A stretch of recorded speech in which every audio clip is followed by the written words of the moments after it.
Dobrodošli v oddaji Ad hoc. Danes je z nami Martin Mikolič, s katerim bo pogovor tekel predvsem o njegovem pesniškem prvencu Gospod in oziroma G in ali pa Džin. To si boste interpretirali sami, tako kot njegove poezije. Dobrodošel, Martin. Zdravo. Bi najprej za začetek malo opisal ali predstavil to svojo zbirko, da mogoče gledalci dobijo malo občutek, kakšna je to zbirka. Zdaj bi rekel, da to je ena takšna kolažirana zbirka zgodb, krajših zgodb oziroma še krajših zgodb, če lahko parafraziram Josipa Ostija iz Spremne besede. Tako da je to en takšen zbor nekih verzov, ki so preživeli v bistvu ustvarjanje od srednje šole do danes. Torej ta zbirka je nastajala več let, to pomeni. Tako, zbirka je nastajala to je v bistvu izbor pesmi, ki so nastale že v gimnaziji, so se pa tekom 10 let pač spreminjale. Razni verziji so dobili čisto neko drugo obliko, drugi pomen, prišli v neko drug kontekst, v drugo pesem, tako da je res nastala ena takšna zanimiva zbrkljada. Kako si prišel do naslova? Torej, že v uvodu sem povedala več verzij naslova, katera je mogoče tebi najljubša ali tista primarna in kako si prišel do tega? Tako, prvoten naslov, gimnazijski naslov je bil In bi zate izgubil verz. Že takrat je bila to ena zgodba, v bistvu se je v bistvu še danes en izsek iz dneva pravzaprav tega gospoda Ina. Je pa to potem seveda tekom zadnjih let pod vplivom pesniškega kolega Pera Srca dobil ta naslov čisto nek drugi twist. Smo z Perom ustvarjali, mešali te pesniške koktejle in je džin ena ta glavna sestavina teh koktejlov, tako da se mi je zdelo primerno, da se to malo poveže. Ima ta zbirka kakšno rdečo nit oziroma kakšne so tematike? Pa bi rekel, da je to rdeča nit je pravzaprav ta okvirna pripoved gospoda, ki se zjutraj pravzaprav zbudi, v narekovajih reinkarnira, zbudi in pol živi ta svoj običajen dan z vsemi nekimi preprekami, kakorkoli, mislim, težavami in to, ki jih pač premaguje ali uspešno ali ne. In se pol na koncu ta dan pravzaprav ponovi, tudi na koncu je stavek vrnite se na začetek, tako da je to ta cikličnost mogoče kao glaven moment, so pa potem razni manjši trenutki, manjše zgodbe vložene v to glavno zgodbo. Aha, torej je kronološko od tega, ko se zbudi, dokler ne gre spat. Tako. In pol ponovno. Okej. Kdo pa je v bistvu ta gospod In? Si to ti ali je nek lik, ki si ga ustvaril? Pa jaz bi rekel v skladu s pač neko to poezijo, ki bi si jo želel pisati na neki točki malo bolj univerzalistično in tako dalje, ne ravno konkretnejšo, da je džin pravzaprav nek arhetip nekega kolektivnega, nezavednega, se pa valjda pol vsak posameznik lahko do določene točke odseva v tem, sigurno je del tudi mene v samem džinu, tako da to zagotovo. Ni pa zdaj, da bi bila to tipo osebno izpovedna poezija, kakorkoli, Tako da se tudi ne bi, da se tako bere, je pa res, da ima neke osebne, intimne momente, kjer se pač izraža, saj mislim, da to v poeziji je vedno ta trenutek prisoten, tako da tako, ja. Torej v zbirki pa vplivalo je tudi umetniško gibanje Oho. Kaj te danes pri njih še najbolj zanima? Pa mislim, da se pri gibanju Oho gre za eno res prav posebno skupino na slovenskem ozemlju, ki so eksperimentirali s samo poezijo, samo obliko poezije tudi v končni fazi. Tako da me najbolj inspirirajo te njihovi poizkusi oziroma eksperimenti teh presekov vizualne, konkretne poezije in tako dalje.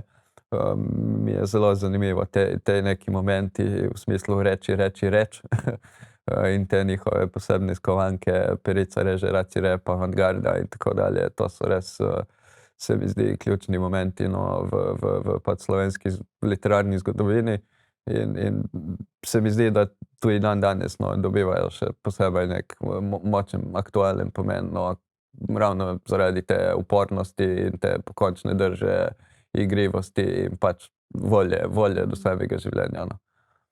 Ja, tudi jezik ima eno posebno, oziroma imaš tak poseben jezik v zbirki, lahko kaj več o tem poveš? Ja, mislim, jaz sem se od vedno rad igral z besedo, mislim, glede na to, da mi je bila slovenščina položena že v bistvu od mladega, sem obkrožen s knjigami in tako dalje. Mi je bilo vedno zanimivo iskati nove besede, nove pomene, nove zvene in tako dalje. In ja, na neki točki sem se začel ukvarjati z nekimi šiframi, v bistvu nekimi zagonetkami, puzli in tako dalje, no. In je prišla ideja, da bi se v bistvu poezija na nek način zakodirala. Zdaj v mojem primeru se mi je zdelo, no, zelo, namesto da bi jaz zdaj nekaj novo pisavo izumljal, se mi je zdelo zelo primerno, da se uporabi že neko obstoječo, glede na to, da se tudi v sami celi zbirki naslanjam na neka že starejša izročila in tako dalje.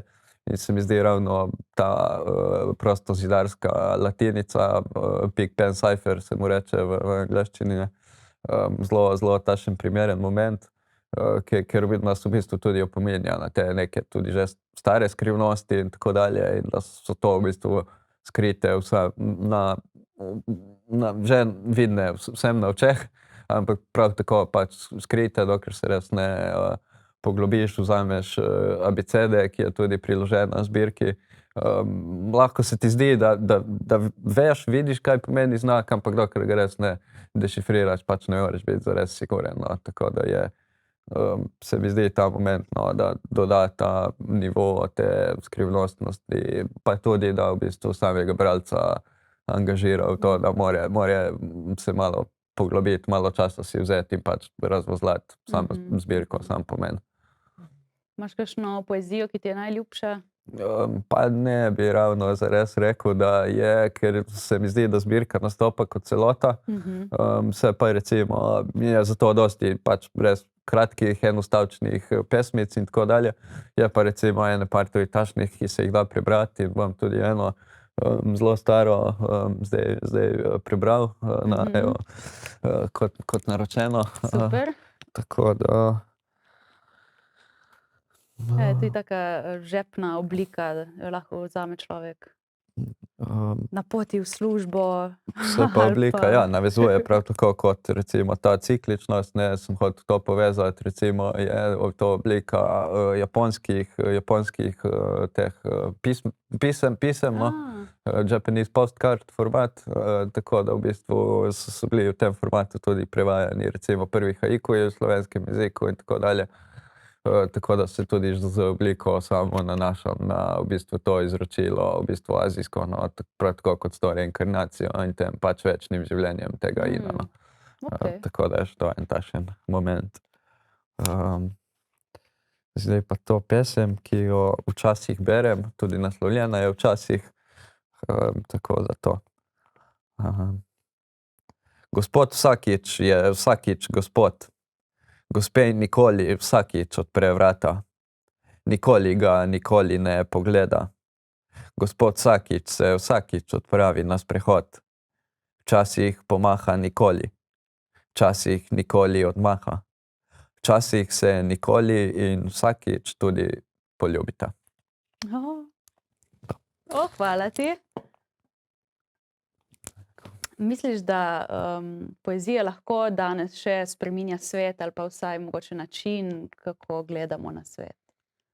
Pa mislim, da poezija, tako kot vsa druga umetnost, pri ljudeh odpira neke nove prostore, domišljije, neki novi koncepti se nam porajajo, ko gledamo neko umetniško delo, tako da se mi zdi, da je res za človeka potrebno, da se na čim več možnih načinov pač obogati, da sprejme te neke izkušnje drugačne in tako dalje. In da je to res tista edina pot, ki vodi do nekega zadovoljnega bitja, no. Tako da pač, ja, bi rekel, da ima poezija zdaj neko moč, zdaj pa sigurno v tem svetu je pač to omejeno, no. Kakšna poezija pa na tebe najbolj vpliva oziroma mogoče katere avtorje najraje bereš? Sigurno, no, kot se tudi v zbirki opazi, so mi bili vedno bolj všeč te avantgardni tokovi slovenske literature, zdaj od samega, ne vem, Srečka Kosovela pa Antona Podbevška do recimo Tomaža Šalamona in Gibanja Oho v tem smislu, no. So pa tudi drugi, ne, recimo avtorji kot kaj bi zdaj izpostavil, no.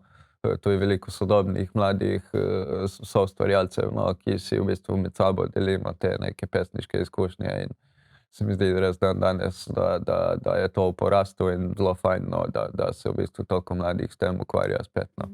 Tako da prav lepo videti. Kako pa recimo izgleda tvoj idealen trenutek za pisanje? Zdaj zanimivo, no, mislim, je več momentov, no, v katerih to pride, zdaj ali je to samo vzameš telefon iz žepa pa si narediš neki zaznamek, zabeležko, no, zdaj pač, ko gre tule za res neke resne, bi se reklo, uredniške procese in tako dalje, pač se mi zdi to najboljše delati res ponoči, ko vsi ostali spijo. In je pol to ta moment, kjer si lahko vzamem res ta čas, da se posvetim samo tekstu in je to, no. Brez nekih zunanjih momentov. Zdaj pa pač sama poezija pa v bistvu nastaja pač kjerkoli, kadarkoli. Tako da to. Treba čim več pisati in pol to tudi urejati, no, saj to je ta moment, ki ga tudi sami največkrat poudarjamo na delavnicah, da ni pač poezija res ta čakanje na to inspiracijo in tako dalje, ampak da je pač res to konstantno delo z besedilom, z teksti, z idejami in tako dalje. Si kdaj samega sebe presenetil med pisanjem, da si bil tako, wow, kako mi je pa to uspelo?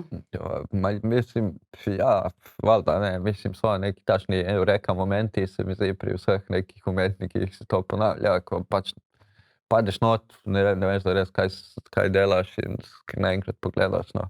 Zdaj meni osebno je bilo najboljše, ko sem ko berem te neke stare poezije, no, svoje tudi in pač ugotovim, da si na neki način kot že napoveduješ neko prihodnost. Mislim, so neki ti momenti, ko vidiš, da res, glej, to pa sem včasih želel, pa zdaj imam za reči v tem smislu, no. Tako da so neki ti takšni trenutki prihodnosti, bi se reklo, no, in takšni, to mi je najbolj zanimivo videti, no, pri svojih besedilih. Trenutki prihodnosti, to mi je všeč. Ampak vrnimo se v preteklost. Kdaj si pa začel s pisanjem? Zdaj sem že nekaj govoril o tem, zdaj meni književnost, literatura je bila položena, bi se reklo, v zibelko, no. Tako da zaradi pač družine in tako dalje sem se s tem že kot zelo mlad prišel v stik in tako dalje. Smo tudi že v vrtcu, sem pravzaprav izdal svojo prvo knjigo, veliko knjigo dinozavrov. Je bila tako takšen ogromen res format. Je bil kot en projekt v vrtcu, kot nekaj ustvarite neko temo in jaz sem pač naredil knjigo. Sem tudi sam ilustriral, zdaj teksti so bili recimo iz Wikipedije, neki prilepljeni, mislim iz knjige, no, citirani. Je pa bila pač, tako da to je bil moj prvi neki literarni podvig, zdaj pa malo resneje in tako dalje smo se s tem začeli ukvarjati v gimnaziji, ko smo pač spet obudili ta gimnazijski časopis Maestral pod mentorstvom profesorice Ines Strgol, no, tako da to je bil ta moment, ko se je začelo to malo bolj resno udejstvovati, tam 3., 4. letnik gimnazije recimo se je to zgodilo. In mislim, da pač Maestral še vedno kar lepo živi, no, tako da sem pač res vesel, no, da smo uspeli pač spet obuditi to izročilo, ki ga je začel pravzaprav Tomaž Šalamon, ko je obiskal gimnazijo Koper, no, tako da to je zelo lep takšen line, linija, no, mislim, gimnazijcev, no, bi se reklo, tako da je to. To je nekaj tako, no, pa vedno bolj, no, tudi študijem, recimo primerjalne književnosti in tako dalje, sem pač začel malo bolj tudi strokovno gledati na to, se je valjda spremenila tudi poezija iz nekih teh pač prvotnih svetoboljnih momentov v pač neko malo bolj razmišljujočo, ne toliko več žalostno, bi si bolj neko zanimivo, veselo, igrivo poezijo, no, bolj v ta smer, no. Tako da se je tudi to razvilo in se mi zdi, evo, zanimivo, kaj še vse bo. Ker tudi sama v bistvu zbirka pričakuje že nastanek nove, nekega časopisa in tako dalje. So tudi not v šifrah zapisani napovedniki, tako da evo, če so stelotljivosti, to je to prebrali. Super.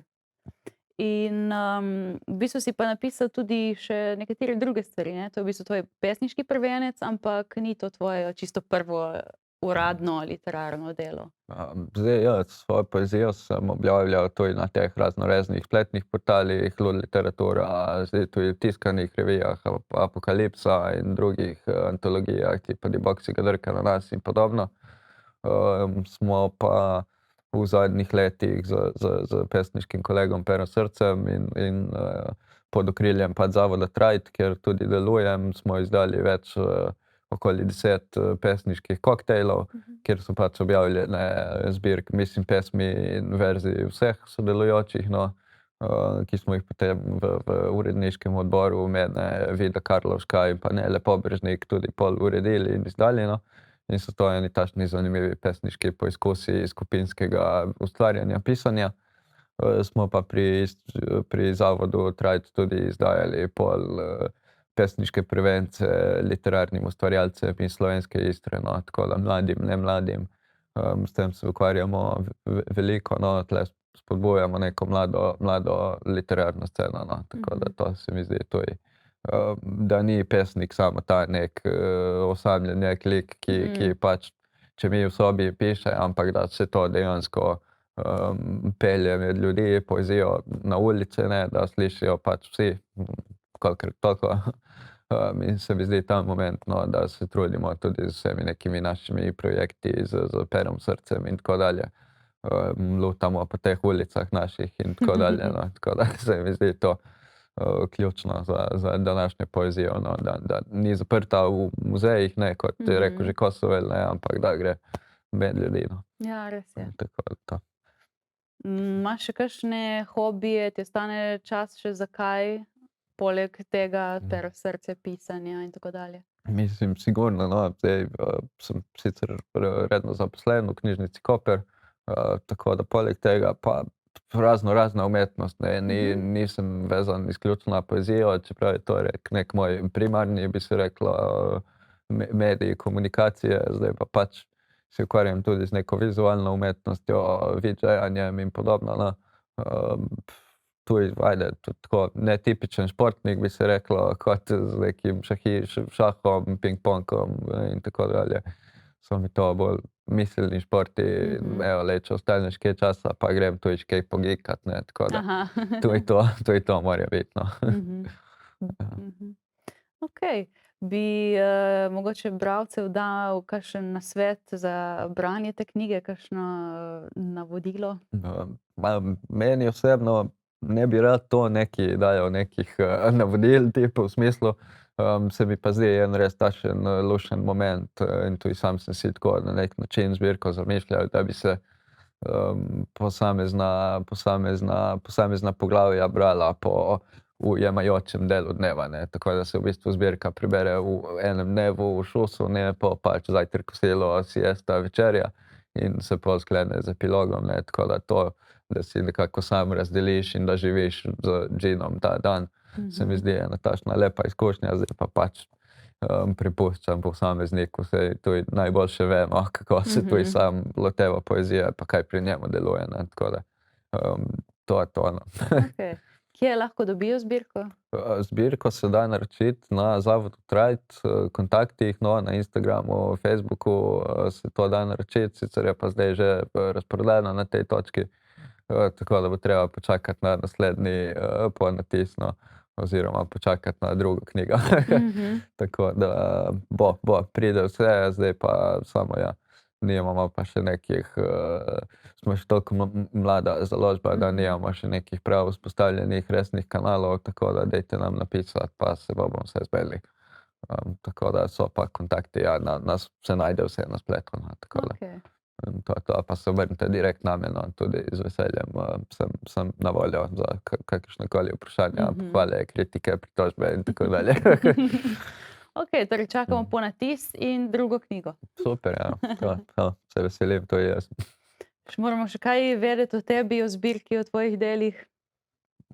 Pa, ne vem, mislim, da ste prav lepo to, upam, da nisem kaj pozabil, če ne, pa to je, ni zdaj to nič dokončnega za reči, tako da Tako, upam, če da ne boš napisal še kakšni knjigi, pa bomo izvedli. pridem še kdaj na obisk. Martin, hvala, da si bil z mano in srečno. Hvala, da ste me povabili, no, in lep dan tudi vam. Vam gledalci pa hvala za ogled in lep pozdrav do prihodnjič. Yeah.